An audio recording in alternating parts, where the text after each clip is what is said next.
मैं डॉक्टर आनंद प्रदीक्षित हूँ। Moral and political attitude पर थोड़ी सी चर्चा करेंगे। जीएस फोर्थ पेपर के अंदर ये प्रेस्क्राइब्ड है। नैतिक और राजनीतिक अभिवृत्ति,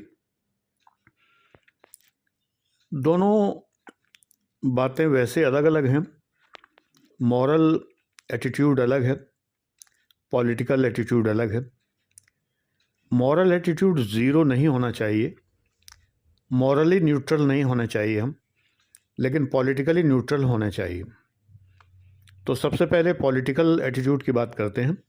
नॉन पार्टीजनशिप सिलेबस में भी दिया हुआ है, यानी कि हमें किसी राजनीतिक दल के प्रति आस्था, भक्तिभाव नहीं रखना है। इसकी एक बहुत छोटी सी पहचान है। एक एसिड टेस्ट है, जैसे एसिड का टेस्ट करते हैं, नीला लिटमस को लाल करता है तो टेस्ट कर लेते हैं, ऐसी एक टेस्ट है। यदि आपको किसी राजनीतिक दल में कोई कमी नज़र नहीं आती तो आप पॉलिटिकली न्यूट्रल नहीं हैं, ठीक है ना। पॉलिटिकली न्यूट्रल वही व्यक्ति होता है जिसे हर राजनीतिक दल में कुछ अच्छाइयाँ और कुछ बुराइयाँ नज़र आती हैं। अच्छाइयाँ भी नज़र आती हैं, बुराइयाँ भी नज़र आती हैं। जैसे कि for example emergency Indira Gandhi के समय में लगाई गई तो उसको विनोबा भावे ने अनुशासन पर्व कहा था, और बिल्कुल सही कहा था।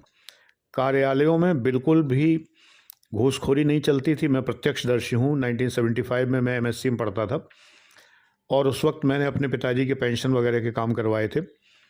कोई घूसखोरी नहीं चलती थी, काम एकदम समय पर होता था। मेरी कोई रैगिंग नहीं हुई थी इलाहाबाद यूनिवर्सिटी में, बिल्कुल भी। हम लोगों ने भी किसी की रैगिंग नहीं की थी, जूनियर्स की बंद थी। हर कार्य समय पर होता था। नागरिक चार्टर कहने की ज़रूरत नहीं थी लागू करने की, लागू हो गया था। सारे सरकारी दफ्तर बिल्कुल डर के मारे एकदम बिल्कुल सही चलते थे। इस बात को मैंने देखा है। लेकिन इसकी एक बुराई भी थी। तमाम राजनीतिक नेताओं को, आरएसएस के लीडर्स को, हमारे यूनिवर्सिटी के बहुत सारे प्रोफेसर्स को जेल में ठूंस दिया गया। बड़े अत्याचार किए गए। हमारे केमिस्ट्री के डॉक्टर कृष्ण बहादुर की आंखें चली गईं उसी में। और तमाम सारे आरएसएस के लीडर्स जो थे, रज्जू भैया, राजेंद्र प्रसाद, राजेंद्र कुमार और मैडम रंगनायकी, और ये तमाम सारे लोग, नरेंद्र सिंह गौर और मुरली मनोहर जोशी जी और तमाम सारे हमारे प्रोफेसर्स जो हैं, ये सब जेल में पड़े हुए थे बिना किसी कारण के। क्या सरकार की आलोचना करना कोई जुर्म है? नहीं, लेकिन सरकार की आलोचना करते थे तो सरकार ने उनको जेल में ठूंस दिया।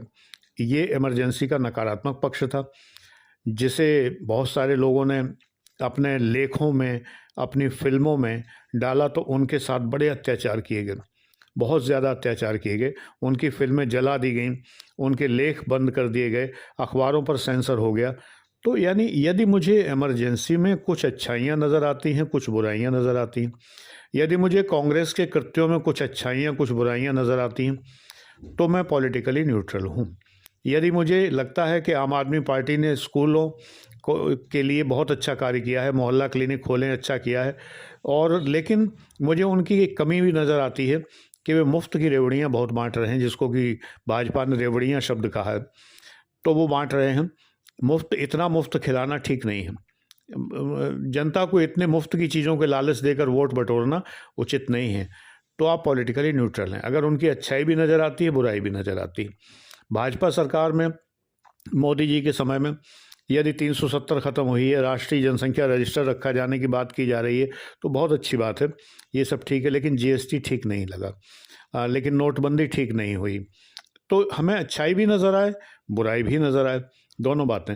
यदि हमें पॉलिटिकल पार्टी की सिर्फ अच्छाई ही नज़र आती है और दूसरी पार्टियों की केवल बुराई ही नज़र आती है, या उनकी अच्छी बातों के लिए भी हमारे पास तर्क होते हैं उनको बुरा सिद्ध करने के लिए, तो आप पॉलिटिकली न्यूट्रल नहीं हैं।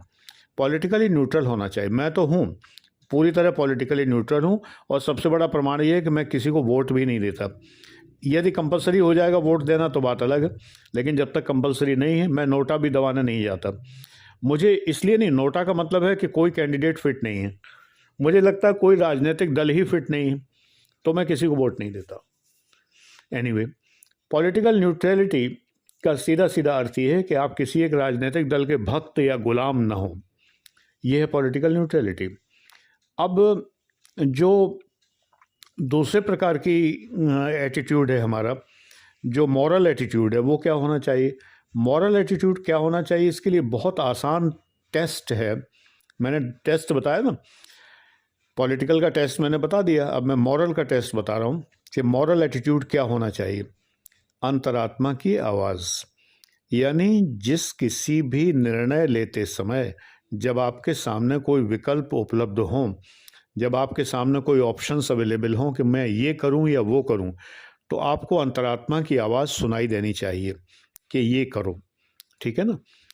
आप मान लीजिए छोटे बच्चे थे, जिस समय अपने किसी दोस्त के घर गए थे और उसका एक बहुत खूबसूरत सा पेन रखा हुआ था और आपका मन कर रहा था कि मैं इसको चुरा लूं, और आपने चुरा लिया।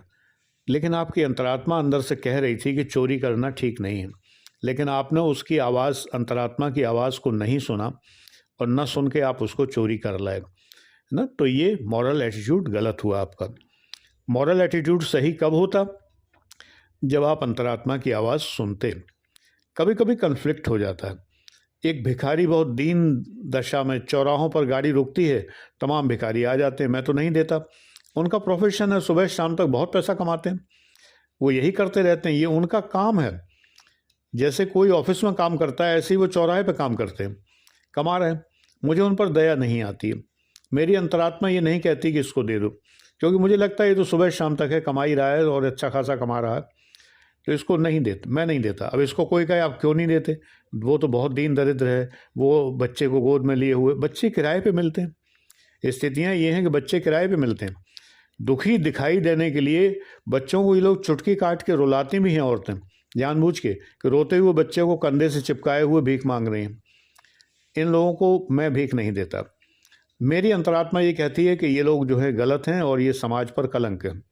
ये मेहनत कर सकते हैं, युवा हैं, बहुत से लोग युवा हैं, किशोर हैं, काम कर सकते हैं, मेहनत कर सकते हैं, लेकिन फिर भी भीख मांग रहे हैं। ठीक है, अब इतना बड़ा मैं समाज सेवी नहीं हूँ कि मैं उनके लिए एनजीओ खोल लूँ या उनको मैं एम्प्लॉय करूँ या उनको मैं कहूँ तुम भीख मांगना छोड़ के मेरे साथ चलो। भाई मैं तो नहीं कर पाऊँगा, मेरी शक्ति नहीं है इतनी। रिटायर होते होते वॉलंटरी रिटायरमेंट ले लिया था, क्योंकि बहुत सारी चीज़ें मैं नहीं कर सकता था, इसीलिए वॉलंटरी रिटायरमेंट लिया था।